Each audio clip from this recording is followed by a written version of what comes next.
బబులోను రాజైన నెబుకద్నెజరు చేతికి అప్పగించబోచున్నాను. అతడు దాన్ని పట్టుకొని ఈ పట్టణం మీద యుద్ధము చేసి కల్దీలు వచ్చి ఈ పట్టణం అగ్నితో ముట్టివేయించును. అలాగే జరిగింది, చరిత్రలో కూడా జరిగింది. దేవుడు చెప్పాడు, జరిగింది. కాబట్టి ఆయన నిజమైన దేవుడు.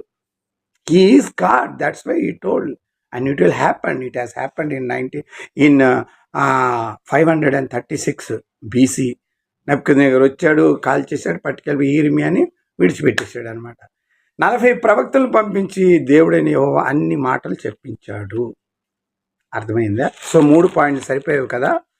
ఆకారం ఉన్నవాడు దేవుడు కాడు, ఆత్మే దేవుడు. అది కరెక్ట్.